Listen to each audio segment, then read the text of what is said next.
안녕하세요. 오늘은 여러분이 공유해주신 자료죠. 파산 전문 변호사 유튜브 내용을 좀 바탕으로 해서요.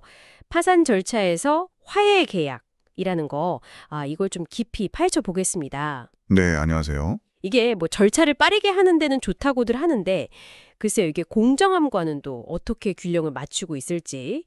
자, 그럼 한번 자세히 들여다볼까요? 네, 오늘 다룰 이 화해 계약. 이게 파산 절차에서는 정말 중요한 역할을 하거든요. 이게 대체 어떻게 작동하는지, 또 왜 필요한지, 그리고 뭐 어떤 문제점, 함정 같은 거는 없는지 같이 살펴보시면 좋겠습니다. 네, 좋습니다. 우선 그 화해 계약이라는 거요. 정확히 어떤 건지부터 좀 간단히 짚어주시죠. 네. 그러니까 기본적으로는요, 뭐 소송까지 가기 전에 당사자들이 서로 조금씩 양보를 하는 거죠.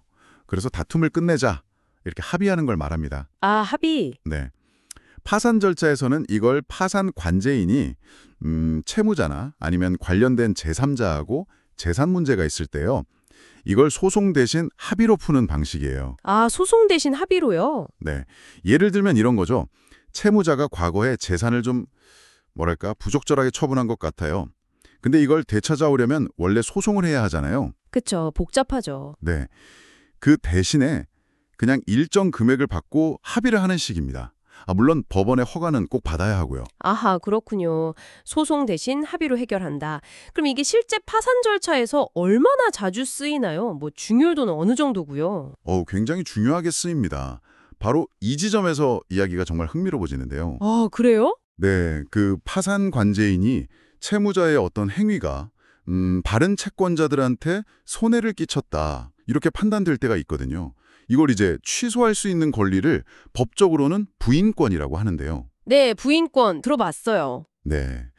근데 이 부인권을 바로 행사해서 소송을 하기보다는 먼저 화해를 시도하는 경우가 정말 많습니다. 근데 왜 소송보다 화해를 더 선호하는 거죠? 뭔가 이유가 있을 텐데요. 역시 아까 말씀하신 것처럼 빠른 거, 시간 때문일까요? 맞습니다. 정확해요. 신속성. 이게 가장 큰 장점이죠. 아, 왜냐하면 그 부인권 소송 같은 건요. 이게 뭐 1심, 2심, 대법원까지 가면 몇 년 그냥 훌쩍 지나가거든요. 아유, 시간도 시간이고 비용도. 네, 비용도 만만치 않죠. 근데 화해는 이걸 확 줄여줍니다. 기간을요. 그렇군요. 확실히 빠르겠네요. 네. 그리고 또 하나 중요한 게 소송에서 이겼어요. 근데 상대방이 돈이 하나도 없으면 아, 그럼 말짱 도루묵이죠. 그렇죠. 아무 소용없죠. 근데 화해는 현실적으로 받을 수 있는 금액이라도 확실하게 확보할 가능성을 높여줍니다. 아, 실질적인 이득이 있군요. 네. 그리고 마지막으로 이게 뭐 강제로 뺏어오는 게 아니잖아요. 서로 합의라는 방식이니까 뭐 관련 당사자들이 불필요한 감정 소모 없이 절차를 좀 더 원만하게 마무리하는 데 도움이 될 수 있습니다. 빠르고 또 확실하게 재산을 확보할 수 있고 당사자들 만족도도 높일 수 있다. 들어보면 장점이 많은 제도 같은데요. 근데요, 이 과정에서 혹시 놓치는 건 없을까요? 그 공유해주신 자료 보니까 문제점들도 꽤 지적이 되고 있더라고요. 여기서부터가 좀 복잡해지는 것 같은데. 네, 바로 그 점입니다. 여기서 정말 주목할 만한 부분이 몇 가지 중요한 문제점들이 있다는 건데요. 어떤 문제점들이죠? 첫째는 화해 대상의 범위 문제입니다. 이게 원칙적으로는요, 파산 선고 시점의 채무자 재산, 그러니까 파산재단에 속하는 것만 다뤄야 하거든요. 네, 그게 원칙이죠. 근데 실제로는 그렇지 않은 재산까지 화해 대상으로 삼으려고 하는 경우가 있다는 겁니다. 잠깐만요. 그럼 그 파산재단에 속하지 않는 재산이라면 예를 들어 뭐 법적으로 보호되는 최소한의 재산이라든지 아니면 파산 선고 후에 새로 번 돈 같은 거요. 그런 것까지도 협상 대상이 될 수 있다는 건가요? 그건 좀 의외인데요. 네, 맞아요. 바로 그런 부분입니다. 예를 들어서 법적으로 압류가 금지된 보험해약환급금 일부라든가 아니면 소액 임차보증금 같은 거요. 심지어는 배우자의 고유재산까지도 화해금 명목으로 요구하는 경우가 있는데 이건 원칙적으로 좀 문제가 될 수 있죠. 아, 그건 문제가 있겠네요. 네. 그리고 둘째는 아까 잠깐 말씀드린 그 부인권 행사 요건의 불명확성을 이용하는 경우입니다. 부인권의 불명확성이요? 네. 부인권이라는 게 사실 요건이 꽤 까다롭거든요. 신중하게 행사되어야 하고요. 근데 이게 좀 불분명한 점이 있어요. 이걸 이용해서 실제로는 부인권 행사가 좀 어려울 수 있는 사안들, 예를 들어 뭐 아주 오래된 한 10년 전 재산 처분 내역이라든지 아니면 과거 카드깡 내역 같은 거, 이런 거에 대해서도 화해를 좀 압박하는 수단으로 쓸 수 있다. 이런 비판이 있습니다. 아, 요건이 불명확하다는 걸 이용해서 압박수단으로 쓴다. 이거는 채무자 입장에서는 상당히 좀 불리하게 작용할 수도 있겠는데요. 그냥 울며 겨자 먹기로 합의해버릴 수도 있겠어요. 그렇죠. 바로 이 대목에서 그런 의문이 들 수밖에 없죠. 정말 이게 공정한가? 그래서 셋째 문제점으로 적정한 화해금 산정에 어려움이 또 따라옵니다. 액수 문제군요. 예.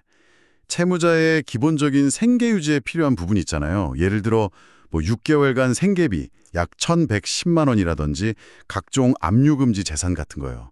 이런 걸 충분히 고려해서 화해금을 정해야 하는데 그 기준을 적용해서 적정 금액을 딱 찾아내기가 현실적으로 쉽지가 않습니다. 기준 적용이 어렵다. 네. 그리고 마지막으로 이렇게 합의를 했어요. 근데 그 화해금을 제때 내지 못하는 문제도 자주 발생합니다. 아무래도 경제적으로 어렵다 보니까요. 장기간 나눠 내거나 아니면 아예 못 내는 경우도 있고요. 아, 그렇군요. 이게 정말 양면성이 뚜렷하네요. 효율성은 있는데 그 과정에서 여러 문제점들이 발생할 수 있다. 정말 균형 잡기 어려운 문제네요. 맞습니다. 그래서 정말 신중한 접근, 판단이 필요합니다. 그렇다면 이 모든 논의가 결국 무엇을 의미할까요?